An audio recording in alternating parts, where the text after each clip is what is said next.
اعوذ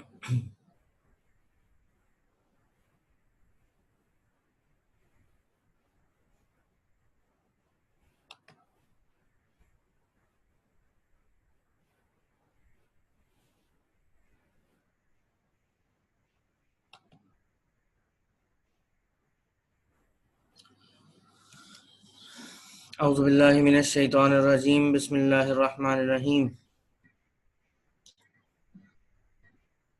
جناب تمام حاضرین محفل کو میری طرف سے السلام علیکم۔ الحمدللہ رب العالمین، الصلاۃ والسلام علی رسول النبی الکریم۔ آج ہم بات کرنے کے لیے جمع ہوئے ہیں جناب کہ اس عید پر جو خصوصی قسم کے حالات پیدا ہو گئے ہیں، اس میں عید ہم کیسے منائیں۔ پہلے تو ہم اس پہ بات کر لیتے ہیں کہ ہم عید مناتے کیوں ہیں۔ اچھا، میں چاہوں گا تمام 2 منٹ کا میں آپ کو بریک دیتا ہوں۔ تمام خواتین اور حضرات جو میری بات سن رہے ہیں، وہ ایک کاغذ اور ایک کاپی یا پینسل، ایک کاغذ اور یا کاپی اور ایک پین پینسل لے کر بیٹھیں۔ تو جلدی سے لے کر آ جائیں سب لوگ، ایک پیپر پین لے کر آ جائیں تاکہ میں کچھ چیزیں آپ سے لکھواؤں گا، وہ آپ ساتھ ساتھ لکھتے رہیں۔ تو جلدی سے ایک چھوٹا سا گیپ لیتے ہیں، اس کے بعد ہم جو ہے وہ پھر بات شروع کرتے ہیں۔ اتنی دیر میں آپ جلدی سے کاپی پینسل جمع کر لیں اپنے پاس۔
چلیں جناب شروع کرتے ہیں۔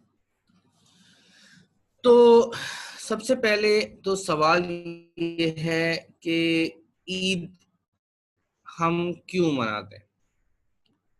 تو میں چاہوں گا کہ آپ جلدی سے 2 لائنوں کا آنسر اپنے پاس لکھیں، اور پھر میں آپ کو اس کے بارے میں کچھ باتیں کروں گا۔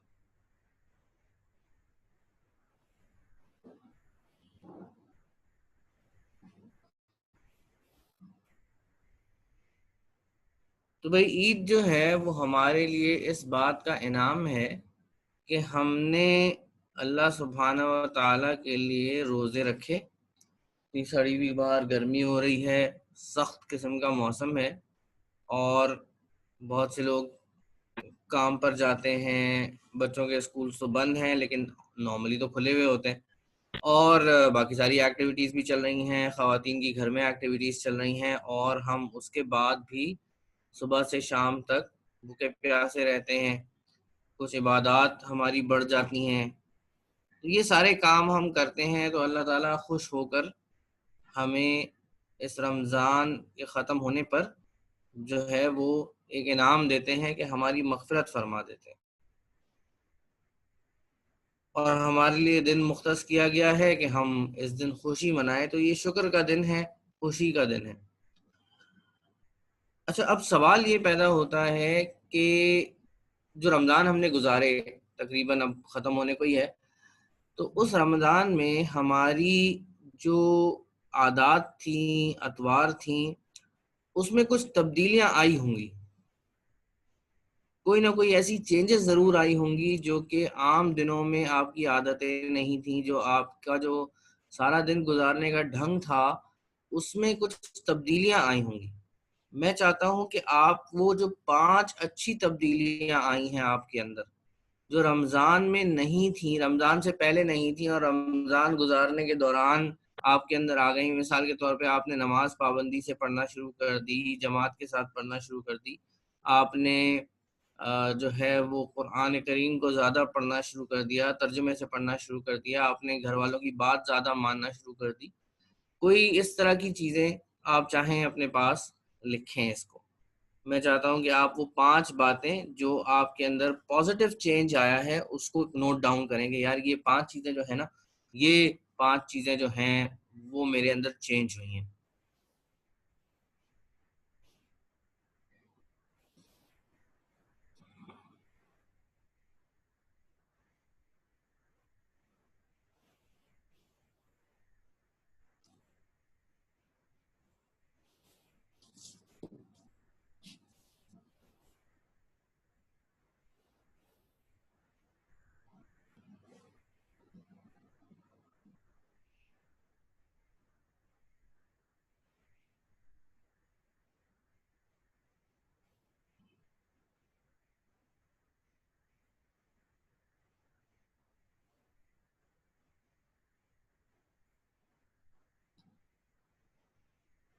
تو بھائی اب آپ نے یہ 5 چیزیں لکھ لیں جو کہ اللہ سبحانہ و تعالیٰ نے آپ کو موقع دیا کہ آپ کی زندگی میں تبدیلی آئے، یہ 5 چیزیں چینج ہوئیں، اور ممکن ہے آپ کو اس بات کا احساس ہوا ہوگا کہ ہم بہت ساری نعمتیں اللہ تعالیٰ کی انجوائے کرتے ہیں اور آپ کی اللہ تعالیٰ سے کنیکشن بڑا ہوگا۔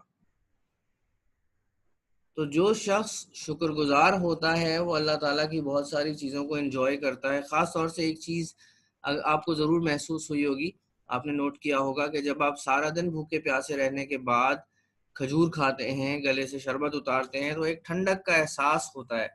سارا دن یہ حلال نعمت تھی، اللہ تعالیٰ نے آپ کے اوپر بند رکھی تھی، پھر اچانک سے کھول دی۔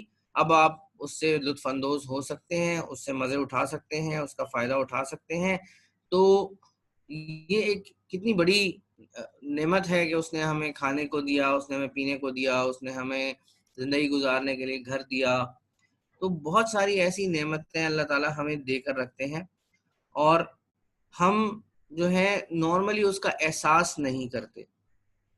ٹھیک ہے، تو ابھی تک ہم نے جو چیزیں کی وہ کیا تھی بھائی؟ کہ میں نے آپ سے پوچھا کہ ہم عید کیوں مناتے ہیں، تو ہم عید اللہ تعالیٰ کے ان انعامات کا جو اس نے ہم پر اس نے اتارے، ان کا شکر ادا کرتے ہیں، ہماری مغفرت ہو جاتی ہے عید والے دن اگر ہم نے ایمان اور احتساب کے ساتھ صحیح طریقے سے روزے رکھے۔ اور دوسری بات یہ کہ اللہ تعالیٰ جو ہیں وہ ہم پر اپنی رحمت نازل فرماتے ہیں۔ ہمارے اندر کچھ تبدیلیاں آتی ہیں رمضان میں۔ رمضان کا مقصد اللہ تعالیٰ نے کیا بتایا؟ لعلکم تتقون۔ تو اللہ تعالیٰ کا ایک احساس پیدا ہوتا ہے، ایک خوف پیدا ہوتا ہے، ایک اس کے ساتھ کنیکشن ڈیولپ ہوتا ہے۔ تو جب ہم ایک کنیکشن ڈیولپ کر لیتے ہیں اللہ تعالیٰ کے ساتھ، تو اصل بات یہ ہے کہ یہ کنیکشن رمضان کے بعد ختم نہیں ہونا چاہیے، یہ کنیکشن رمضان کے بعد چلتے رہنا چاہیے۔ تو وہ جو 5 کوالٹیز ابھی آپ نے لکھی ہے نا، یہ آپ نے لکھ کر کسی اچھی جگہ رکھنی ہے کہ آپ ہر ہفتے اس کو چیک کریں کہ بھائی ایسا تو نہیں کہ ان 5 کوالٹیز میں سے ایک کوالٹی غائب ہو گئی میری۔ ابھی رمضان کو 3 مہینے گزرے ہیں تو میں نے نماز پڑھنا چھوڑ دی ہے، یا میں ریگولر نہیں ہوں نماز میں، یا میں نے جھوٹ بولنا شروع کر دیا ہے، یا میں دوبارہ سے لوگوں کی غیبت کرنے لگ گیا ہوں، یا میں گھر والوں کی بات نہیں مانتا ہوں، یا میں نے قرآن کریم کی تلاوت چھوڑ دی ہے ریگولرلی۔ تو یہ تمام کی تمام چیزیں ایک ایک کر کے دوبارہ غائب ہو جاتی ہیں، اگلے رمضان تک آنے تک پھر سب یہ خالی ہو چکا ہوتا ہے۔ تو جب ہم دوبارہ رمضان میں جاتے ہیں تو پھر ہمیں دوبارہ تربیت ملتی ہے، 1 مہینے کی ہم دوبارہ خیال رکھتے ہیں۔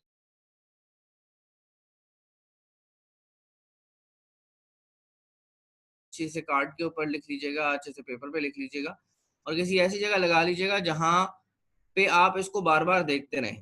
تو اس سے کیا فائدہ ہوگا کہ آپ جب بار بار اس کو دیکھیں گے تو آپ کو یاد رہے گا کہ یار یہ کام میں رمضان میں کرتا تھا، اب میں اس کو نہیں چھوڑوں گا، ایسا نہ ہو کہ مجھ سے یہ چھٹ جائے۔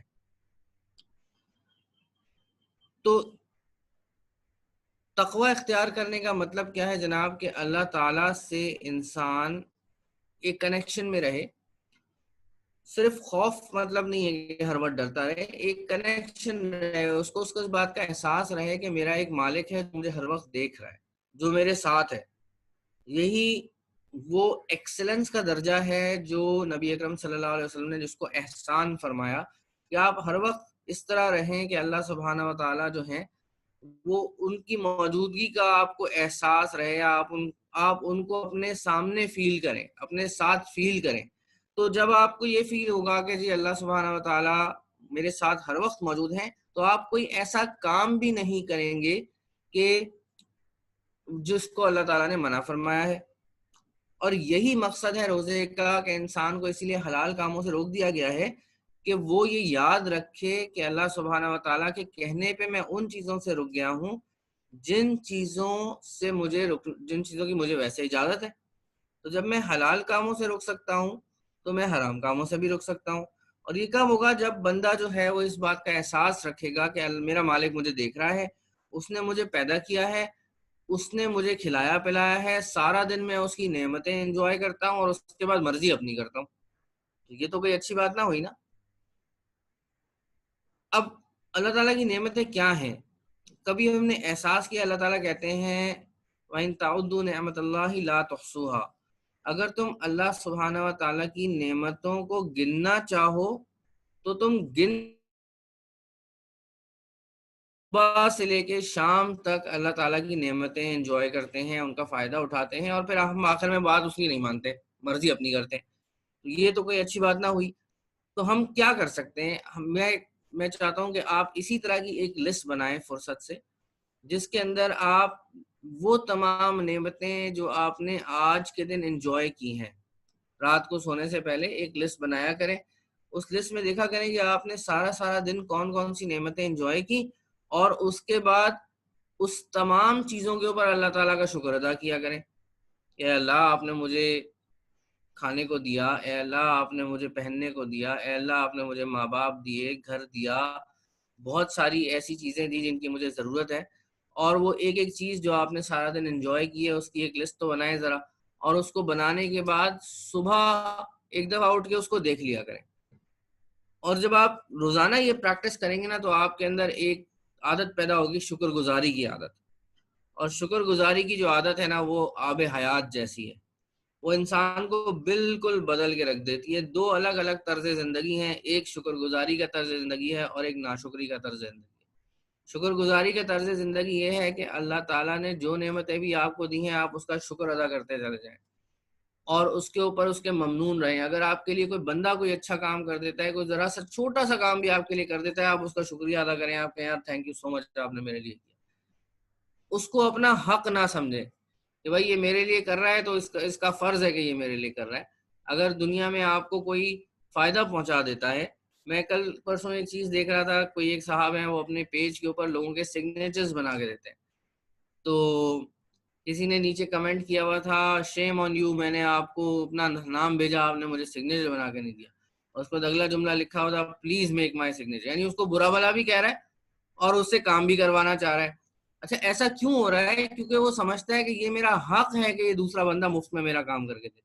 ایک تو بیچارہ سروس آپ کو پرووائڈ کر رہا ہے، اس کو دیر ہو سکتی ہے، وہ بزی ہو سکتا ہے، وہ اس کے 10 کام ہو سکتے ہیں، مگر ادھر والا سمجھتا ہے جی میرا حق ہے کہ مجھے یہ کام کر کے دیا جائے. تو یہ ایک ناشکری والا مزاج جو ہے ہمارے اندر پیدا ہو جاتا ہے جب ہم ہر چیز سے گلے شکوے کرنا شروع کر دیتے ہیں.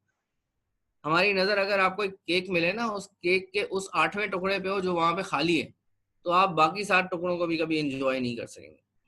تو اسی لیے اللہ تعالیٰ جو ہیں انہوں نے ان تمام چیزوں کی تمام عادات کو ہمارے اندر پیدا کرنے کے لیے یہ ایک مہینہ ہماری ٹریننگ کا رکھا ہے کہ بھائی صبح سے شام تک تو آپ کچھ کھائیں گے پیئیں گے نہیں، بہت سارے کام نہیں کریں گے، اور اس کے بعد آپ وہ کام کریں گے جب میں آپ کو اجازت دوں گا.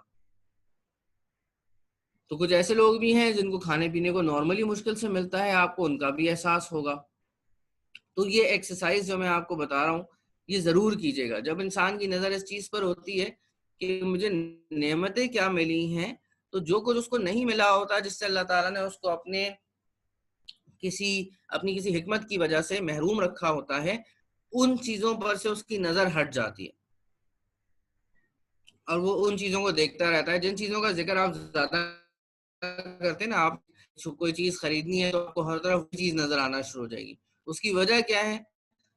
آپ کی توجہ اب اس طرف ہو گئی, آپ اس کو نوٹس. اسی طرح جب آپ نعمتوں کے بارے میں زیادہ سوچیں گے تو آپ ہر طرف اللہ تعالیٰ کی نعمتیں ہی اترتی ہوئی نظر آئیں گی, اس کی رحمتیں اترتی ہوئی نظر آئیں گی.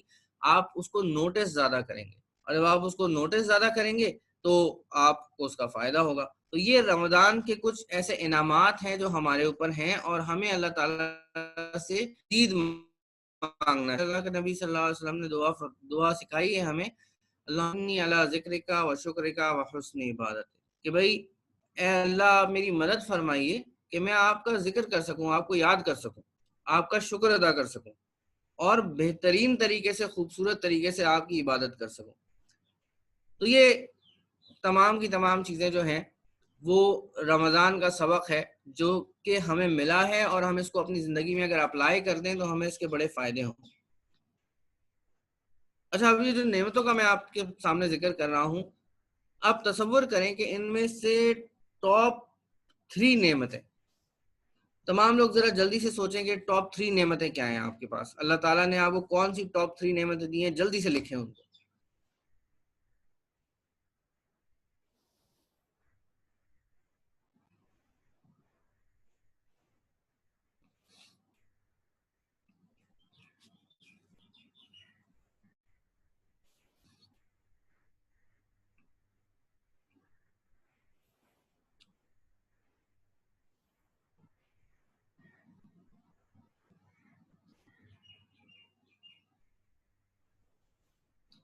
اب اگر میں آپ سے کہوں کہ ایک لمحے کو آپ یہ سوچیں کہ یہ نعمتیں اللہ تعالیٰ آپ سے واپس لے لیں, تو کتنی زیادہ پریشانی کی بات ہوگی. ایک لمحے کو تصور کریں جو سب سے زیادہ عظیم نعمت اللہ تعالیٰ نے آپ کو دے رکھی ہے وہ آپ سے واپس لے لی. حضرت یعقوب علیہ السلام تھے, اللہ کے نبی تھے, اور ان کے بیٹے تھے حضرت یوسف علیہ السلام. ان کے بہت سارے بھائی تھے, اور مگر یہ حضرت یوسف علیہ السلام حضرت یعقوب علیہ السلام کو بڑے پیارے تھے, کیونکہ حضرت یوسف علیہ السلام نے بچپن میں ایک خواب دیکھا تھا جو کہ حضرت یعقوب علیہ السلام کو انہوں نے سنایا تھا. وہ اخلاق کے بھی اچھے تھے, جس سے حضرت یعقوب علیہ السلام کو یہ پتہ چل گیا تھا کہ حضرت یوسف علیہ السلام جو ہیں وہ نبی بننے والے ہیں, یعنی ان کی نسل میں جو انبیاء کا سلسلہ ہے وہ حضرت یوسف علیہ السلام سے چلے گا. پھر ان کے بھائیوں نے, وہ بھائی جو تھے وہ ان سے تھوڑا سا جلن حسد کرتے تھے, تو انہوں نے اس چکر میں کہ جی ابا کی توجہ جو ہے وہ زیادہ ایک بھائی کی طرف ہے, اور ان کو لے جا کے ایک گڑھے میں ڈال دیا. پھر کیا ہوا, ایک قافلے والے آئے, وہ حضرت یوسف علیہ السلام کو نکال کر وہاں سے لے گئے, ان کو لے جا کر فروخت کر دیا. وہاں کچھ واقعات ہوئے, حضرت یوسف علیہ السلام کو بے گناہ قید خانے میں ڈال دیا گیا. سالوں بعد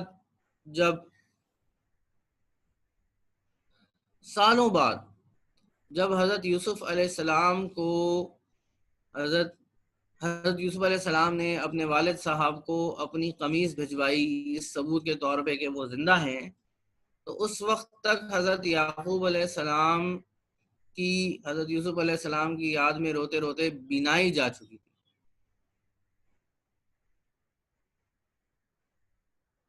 تو بیٹا ان کے لیے کتنی بڑی نعمت. اسی طرح ہمارے ماں باپ ہمارے لیے کتنی بڑی نعمت ہے, ہمارا گھر ہمارے لیے کتنی بڑی نعمت ہے, ہمارے سر پہ چھت ہے, ہمیں روزانہ کھانا ملتا ہے, کتنی بڑی نعمت ہے. آپ دیکھیں کسی جگہ جنگ ہو جاتی ہے تو یہ ساری نعمتیں چھن جاتی ہیں ایک ساتھ. لوگوں کے والدین وفات پا جاتے ہیں, لوگوں کے بچے مر جاتے ہیں, ان کو گھر چھوڑ کے نکلنا پڑتا ہے, جا کے کسی کیمپ میں رہنا پڑتا ہے, جان کا خطرہ ہوتا ہے, مال تو چلا ہی جاتا ہے, عزت کا خطرہ ہوتا ہے, اور یہ ساری نعمتیں ہم روزانہ انجوائے کرتے ہیں مگر ہم اس کا احساس نہیں کرتے. تو جو دوسری ایکسرسائز آپ کو کرنی چاہیے وہ یہ بھی کرنی چاہیے کہ جب صبح آپ ان نعمتوں کی لسٹ دیکھیں تو ان میں سے جو ٹاپ ٹاپ 5 نعمتیں ذرا تصور کریں کہ وہ آپ کے لیے کتنی اہم ہیں کہ اگر وہ نہ ہوں تو آپ اس کے بعد زندگی کیسے گزار سکیں گے، کتنی مشکل ہو جائے گی. تو اس لیے آپ کے دل میں یہ خیال آئے گا کہ جناب اللہ کا شکر ادا کرنا چاہیے. میں یہ ساری کہانی آپ کو اس لیے سنا رہا ہوں کہ عید کا جو ماشاءاللہ عرفان فیاض صاحب، مجھے بہت خوشی ہوئی کہ آپ یہاں موجود ہیں، اور آپ دوسروں تک بھی جو ہے جو کچھ سیکھیں اس کو ضرور پہنچائیں تاکہ ہم لوگوں کے لیے صدقہ جاریہ ہو.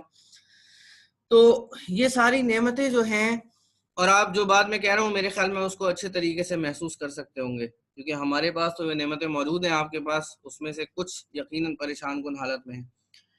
تو یہ ساری نعمتیں اور وہ رمضان میں جو کچھ ہمیں ملا ہے اس کا شکر ادا کرنے کا دن ہے آپ کا عید کا دن. عید کے دن ہم شکر ادا کرتے ہیں. اب اس بار عید کا دن جو ہے نا وہ ایک عجیب مشکل سے حالات میں آیا ہے کہ جناب ایک وبا پھیلی ہوئی ہے اور اس وبا کے ساتھ ہم نے رہنا ہے. اچھا، اس وبا کے اندر کیا ہے جناب کہ یہ ایک وائرس ہے. اب تک آپ اتنا کچھ پڑھ چکے ہوں گے، سن چکے ہوں گے، دیکھ چکے ہوں گے، میں بہت زیادہ اس کی تفصیلات میں نہیں جاتا. یہ ایک ایسا وائرس ہے جو کہ سانس کے ذریعے پھیلتا ہے. اب جب یہ سانس کے ذریعے پھیلتا ہے تو کیا ہوتا ہے کہ جب آپ ایک شخص دوسرے شخص کے قریب جاتا ہے، اس سے بات کرتا ہے، تو اس سے ایک وائرس جو ہے وہ دوسرے کو لگ سکتا ہے.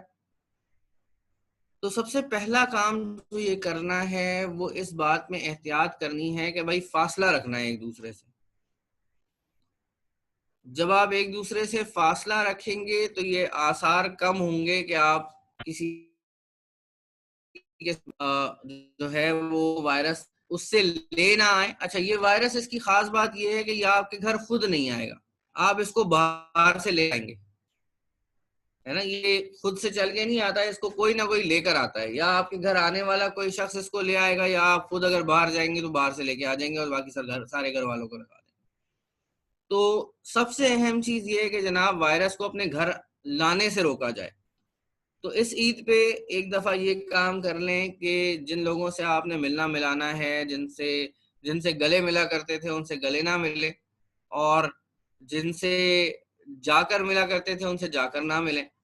اور بہتر طریقہ یہ ہے کہ ان تمام لوگوں کو فون کے اوپر مبارکباد دیتے ہیں آج کل تو ہم، اور اگر زیادہ آپ کو یاد ان کی آ رہی ہے تو آپ فون پہ مبارکباد دینے کے بجائے آپ ان سے اسی طرح زوم کی میٹنگ کر لیں.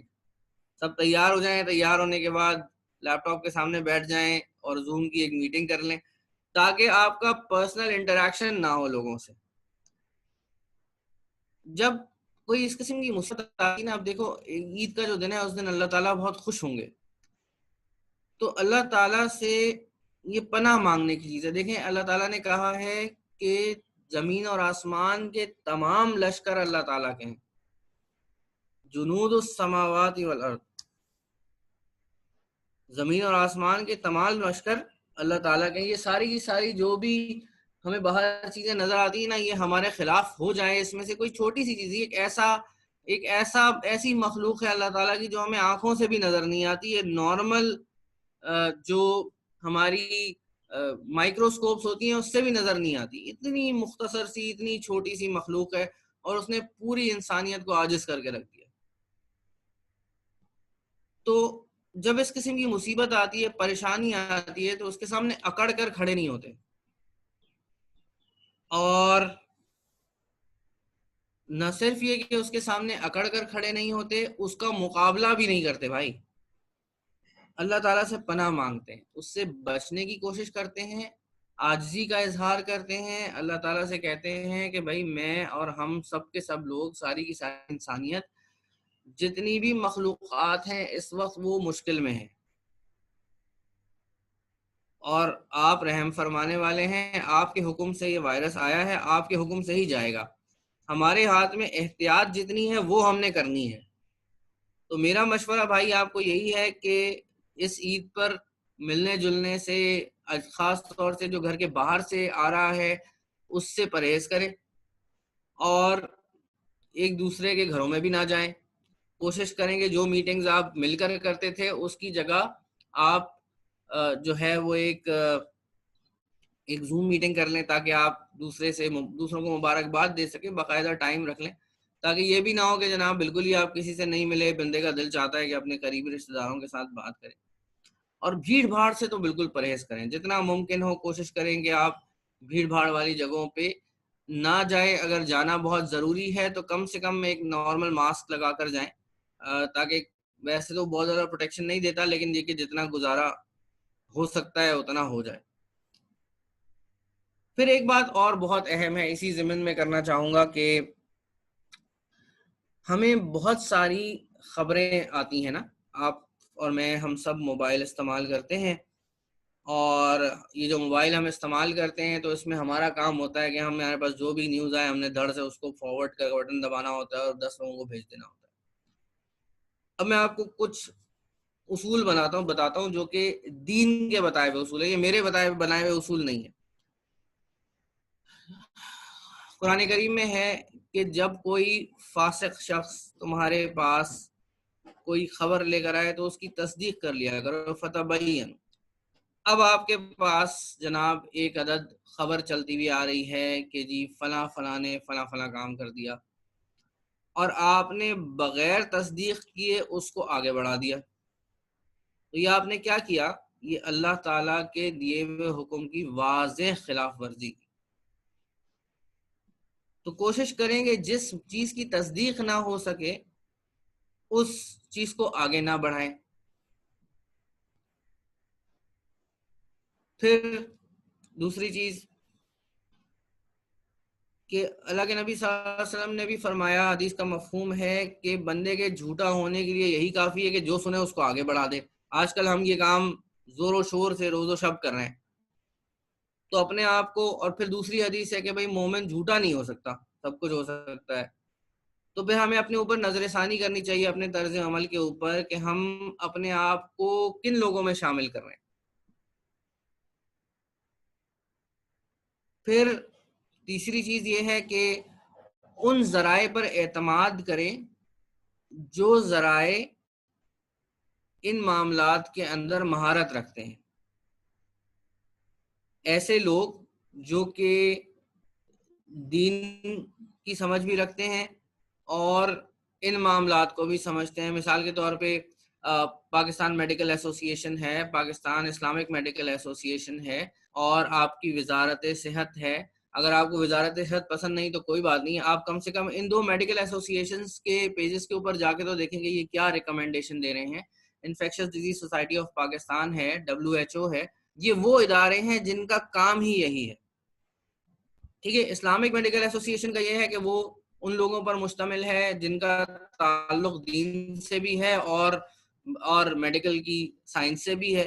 تو جو ریکمنڈیشنز ان کی طرف سے آ رہی ہیں وہ اپنی طرف سے پوری کوشش کر رہے ہیں کہ بھائی تمام چیزوں کو بیلنس رکھا جائے. جو ہمیں سمجھ آتا ہے وہ ہم آپ کو پڑھ کے بتا دیں اور اس کے بعد آپ کا کام اس پہ عمل کرنا ہے. ابھی آپ دیکھیں بازار کھلے ہوئے، کل ایک خاتون کی ویڈیو میں دیکھ رہا تھا کہ بچے لے کے بازار میں پہنچی ہوئی تھیں اور ان سے کہا جب اینکر نے کہ بھائی آپ یہ بچے لے کے یہاں کیوں آئی ہوئی ہے، اسکول تک تو بند کیے ہوئے، تو انہوں نے کہا کہ ڈاکٹر تو کچھ بھی کہتے رہتے ہیں جی، ہمیں کیا پتا ٹھیک کہہ رہے ہیں غلط کہہ رہے ہیں، میں نے امریکہ فون کیا تھا وہاں تو ایسا کچھ نہیں ہے. اب بات یہ ہے کہ آپ خود سوچیں کہ ڈاکٹرز، کل ایک تصویر بہت زیادہ سوشل میڈیا پہ گردش کری تھی، آغا خان یونیورسٹی ہاسپٹل نے لکھ کر لگا دیا کہ جی ہمارے پاس جگہ نہیں ہے. بہت جلد وہ وقت آنے والا ہے کہ سارے اسپتال یہ لکھ کر لگا دیں گے کہ ہمارے پاس جگہ نہیں ہے بھائی، مریض رکھنے کی، آپ اپنے گھر لے. اور دنیا میں یہ ہوا ہے کہ عام پیشنٹ کو تو کہہ دیا گیا ہے کہ بھائی آپ گھر میں ہی رہیں، جب تک آپ کی حالت خراب نہ ہو تب تک آپ کو ہسپتال آنے کی ضرورت نہیں. جب ترقی یافتہ ممالک میں یہ ہو رہا ہے تو ہمارے یہاں آپ تصور کر سکتے ہیں کہ ہمارا ہیلتھ کیئر سسٹم کیسا ہے. تو ہمارے یہاں کیا کچھ ہو رہا ہوگا. آئی سی یوز اس وقت سارے کے سارے پیکڈ ہیں. اس شہر میں، اپنے شہر کی بات کر رہا ہوں، اس وقت آئی سی یو پیک ہے، آپ کو آئی سی یو میں جگہ نہیں ملے گی. تو احتیاط کرنا تو ہمارا کام ہے نا. ہم اللہ تعالیٰ سے ضرور جو ہے امید رکھ سکتے ہیں کہ وہ ہماری مسائل دور کرے گا، ہماری مشکلیں دور کرے گا، لیکن جب تک یہ آزمائش ہمارے اوپر ہے، یہ پریشانی ہمارے اوپر ہے، تو اس وقت تک احتیاط کرنا ضروری ہے. تو بازار جانا ضروری نہیں ہے. ایسے بہت سارے کام ہیں جو کہ نہ کرنے سے آپ مر نہیں جائیں گے. تو ان کاموں سے پرہیز کریں. تو میں آپ کو یہ بتا رہا تھا کہ فالس نیوز یا وہ خبریں جو تصدیق والی نہیں ہے. پھر ایک اور چیز ہمیں ملتی ہے اسلاف سے کہ احادیث مبارکہ، جن لوگوں کو تھوڑا سا علم ہے بچوں کو، کہ احادیث مبارکہ جب محدثین کے پاس آتی تھی تو وہ اس کو کتنا چھان پٹک کرتے تھے. وہ یہ دیکھتے تھے کہ بھائی اس کا راوی کون ہے، کس نے یہ حدیث سنی، کہاں سے سنی، اس کے بعد وہ جس سے اس نے سنی اس نے کس سے سنی، جب تک کہ نبی اکرم صلی اللہ علیہ وسلم تک یہ چین نہیں چلی جاتی تھی. پھر جو لوگ حدیث کو آگے بیان کر رہے ہیں ان کی اپنی ویلیو کیا ہے، وہ خود کیسے لوگ تھے. پھر ایک بات اور کہ جب یہ تمام باتیں ہو گئیں تو اس کے بعد کہ وہ جو بات وہ کہہ رہے ہیں وہ جو دوسروں نے بات کہی ہے اس کے اندر کہاں جا کر فٹ ہوتی ہے. سو اتنی ساری چیزوں کی بات چھان پٹک کے اصول ہمیں دیے گئے، ہم نے سیکھے، کیا ہم ان کو نارمل زندگی میں کسی حد تک اپلائی نہیں ہمیں کرنا چاہیے؟ کیا ہمیں یہ نہیں دیکھنا چاہیے کہ ایک آڈیو آ رہی ہے اگر فار ایگزامپل اس میں خاتون چیخ چلا رہی ہیں کہ بھائی یہ سب کچھ جھوٹ ہے، ہمیں نہیں پتا وہ کون ہے، تو اس طرح تو میں بھی ایک آڈیو بنا کے گھمانا شروع کر دوں تو پورے ملک میں، پوری دنیا میں پھیل جائے وہ. تو کیا ایک ایسی بات جس کے بارے میں یہی نہیں پتا کہ وہ کہی کس نے ہے اس کو آگے بڑھانا بھی چاہیے؟ وہ جو پیچھے تمام وعیدیں آئی ہیں کہ بندے کے جھوٹا ہونے کے لیے کافی ہے کہ وہ جو کچھ سنے اس کو آگے بڑھا دے. پھر فتبینوا، کیا آپ ایک ایسی بات کی تصدیق کر سکتے ہیں جس کے کہنے والے کا ہی نہیں پتا کہ کس نے کہی ہے، اس کے کیا مقاصد ہیں، وہ جھوٹ بول رہا ہے سچ بول رہا ہے کون، اس کو ان معاملات کی سمجھ بھی ہے یا نہیں، یا ایسا تو نہیں کہ اس کا کوئی خدا نہ خواستہ مر گیا ہے تو اس کے بعد وہ سارے سسٹم کو کہتا ہے جی دوسروں کے بھی مرے نا، میرا اکیلے کا کیوں مرا. تو اس طرح کی بہت ساری چیزیں ہو سکتی ہیں. جناب میں یہ کہنا چاہتا ہوں کہ جو خبریں آپ کے پاس پہنچ رہی ہیں ان کو بغیر تصدیق کے آگے نہ بڑھائیں. تصدیق کرنے کا طریقہ کار کیا ہے کہ وہ ادارے جو ان معاملات کی سمجھ رکھتے ہیں، جو دین کی سمجھ رکھتے ہیں، ان سے رجوع کیا جائے، ان سے بات کی جائے، بجائے اس کے کہ خود سے قیاس آرائیاں کر کے ادھر ادھر کی باتیں سن کے ان کو آگے پھیلایا جائے.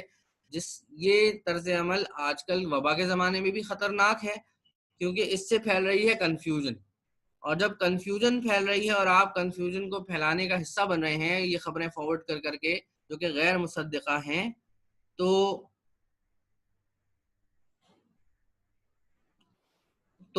اس کا نقصان ہو رہا ہے.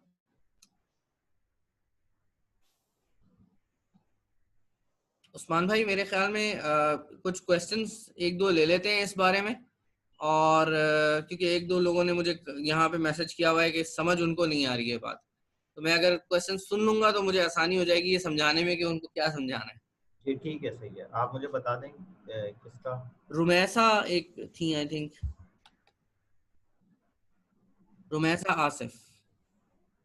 انمیوٹ کر دیا میں نے ان کا مائک. السلام علیکم. وعلیکم السلام. سر وہ میں ایک بچے کو کہہ رہی تھی. او اچھا، میں سمجھا آپ مجھے کہہ رہی ہیں کہ آپ کو میری بات سمجھ میں نہیں آ رہی. میری بات آپ کو سمجھ میں آ گئی؟ جی. آئندہ زندگی میں جب بھی آپ کو کوئی ایسی خبر ملے کہ جس کے بارے میں آپ کو یہ پتہ نہ ہو کہ یہ کہاں سے آئی ہے، جس کے بارے میں آپ کو یہ پتہ نہ ہو کہ اس کو کہنے والا کون ہے، جس کے بارے میں یہ تصدیق نہ ہو سکے یہ بات ٹھیک کہہ رہا ہے یا نہیں کہہ رہا، اس کو آگے نہیں بڑھانا ہے. یہ میرا حکم، یہ میرا مشورہ نہیں ہے، یہ قرآن کریم کا حکم ہے کہ بھائی جب کوئی خبر آپ کو ملے تو آپ اس کی تصدیق کریں. اب ایک چیز کی تصدیق ہی نہیں ہو سکتی تو کم سے کم اس کو فارورڈ نہیں کرنا چاہیے، ہے نا. بس میں یہ کہہ رہا تھا. اور کوئی سوال اگر کسی کا ہو، کیونکہ ٹائم ہمارے پاس تھوڑا سا کم رہ گیا ہے، تو ہم بس ایک دو سوال لے کے اور اس کے بعد اور ٹاپک پہ سوال کیجیے گا جو ہمارا آج کا ٹاپک ہے، اس سے ادھر ادھر کے سوال نہیں کرنے. ہاں عمران کچھ سوال کرنا چاہتا ہوں. ٹھیک ہے. جی عید کے اوپر ہم اس لیے سیلیبریٹ کرتے ہیں نا کیونکہ تب رمضان کے دن ختم ہو گئے ہیں اور دوسرا مہینہ کے دن شروع ہو گئے ہیں. عید کا دن ہم اس لیے سیلیبریٹ کرتے ہیں کہ ہمیں اللہ تعالیٰ نے ایک موقع دیا کہ ہم اپنے جتنے بھی گناہ تھے ان ساروں سے معافی مانگ لیں، اور ہمیں اس نے معاف کر دیا. یہ معافی کا دن ہوتا ہے نا. اور اس کے بعد ہماری زندگی میں ایک ایسا ٹائم آیا جس کے اندر ہم نے اپنی تربیت کی، اپنے آپ کو بہتر بنایا، اور اس کے لیے ہم اللہ تعالیٰ کی شکر گزاری میں عید کا دن سیلیبریٹ کرتے ہیں. اور ظاہر ہے اس کے ساتھ نیا مہینہ بھی شروع ہو جاتا ہے، ایک نئی زندگی شروع ہوتی ہے آپ کی، جس میں آپ ٹریننگ لے کے آگے جا رہے ہیں. سو اب اگلے 11 مہینے آپ نے اس ٹریننگ کو استعمال کرنا ہے. تو ہم اللہ تعالیٰ کے شکر کے طور پہ عید کا دن سیلیبریٹ کرتے ہیں.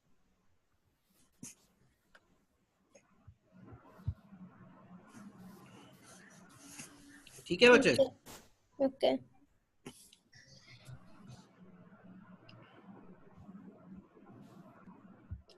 اور کوئی سوال اگر ہے تو؟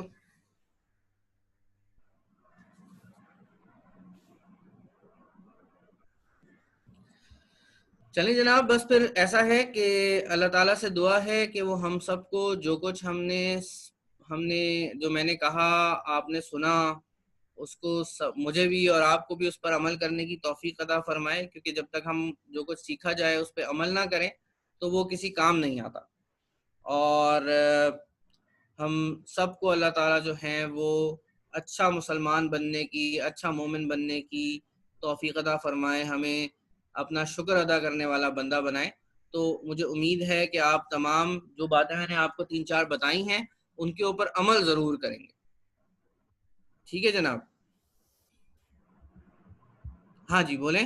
ام حمزہ.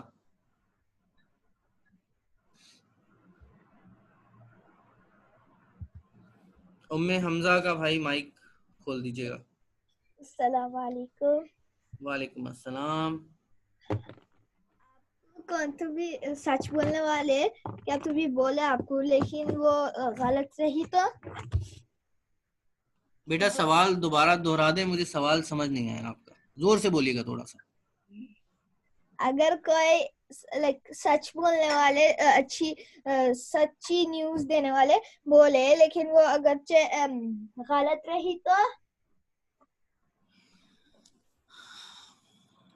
دیکھیں اگر آپ نے بات کو کنفرم کر لیا ہے تو پھر اس کو دوسروں کو بتانے میں کوئی حرج نہیں ہے. اور اگر وہ سچ بولنے والا آپ کو کوئی ایسی بات بتا رہا ہے جس ہو سکتا ہے اس سے بھی آپ ضرور پوچھیں نا کہ یہ کہاں سے پوچھ سنی ہے آپ نے. جیسے میں نے کہا کہ جب آپ یہ پڑھیں گے نا کہ حدیث کو لوگ کس طرح پرکھتے تھے، کس طرح اس بات کو انالائز کرتے تھے، جس طرح کہ جو بات ان تک نبی اکرم صلی اللہ علیہ وسلم کے حوالے سے پہنچی ہے، اور آپ اس چیز کو عام زندگی میں تھوڑا سا اپلائی کرنا شروع کر دیں، کیونکہ آج کل ڈس انفارمیشن کا دور ہے. آپ کو ہر طرف سے غلط انفارمیشن مل رہی ہوگی. ہو سکتا ہے کوئی سچ بولنے والا بھی یہ سمجھے کہ یار یہ بات ٹھیک ہے، وہ آپ کو پہنچا دے. اس کو ادھر ادھر سے اگر کوئی بڑی بات ہے، کوئی اہم بات ہے، تو اس کو ادھر ادھر سے تصدیق ضرور کر لیا کریں. اور تصدیق کرنے والے کون سے لوگ ہوں گے؟ جو اس چیز کے ماہر ہیں. یعنی کہ فاسألوا اہل الذکر، یعنی وہ لوگ ان لوگوں سے پوچھیں جن کو اس معاملے کی نالج ہے، تو پھر آپ کو انشاءاللہ پریشانی نہیں ہوگی. ٹھیک ہے جی؟ جزاک اللہ. جزاک اللہ. اوکے بچوں، تھینک یو سو مچ. جزاک اللہ خیر. اللہ ہم سب کو عمل کرنے کی توفیق عطا فرمائے. ایک سوال اور آ گیا بھائی. چلیں جی، عبداللہ صاحب، محمد عبداللہ. فاطمہ نوید نے بھی ہینڈ ریز کیا ہوا ہے. محمد عبداللہ، یہ آخری سوال ہے، اس کے بعد ہم آپ کو خدا حافظ کہیں گے. یہ فاطمہ نوید نے ہینڈ ریز کیا ہوا تھا. اچھا، فاطمہ نوید، اس کے بعد محمد عبداللہ. چاہیں 2 سوال لے لیتے ہیں.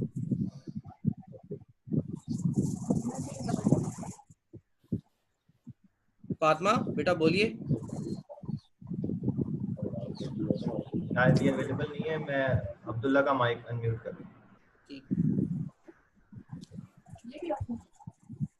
عبداللہ کا مائک انمیوٹ ہے ہماری طرف سے. جی السلام علیکم. وعلیکم السلام. میں نے آپ سے پوچھنا تھا کہ اگر والدین اگر ہمیں عید پہ زبردستی مطلب کسی کے گھر جانا ہو لے جائیں تو پھر اس میں ہم کیا کریں؟ والدین کے ساتھ جائیں یا ہم کہیں کہ نہیں آپ لوگ چلے جائیں اور ہم نے نہیں جانا؟ اب ماسک لگا کے چلے جائیں کم سے کم.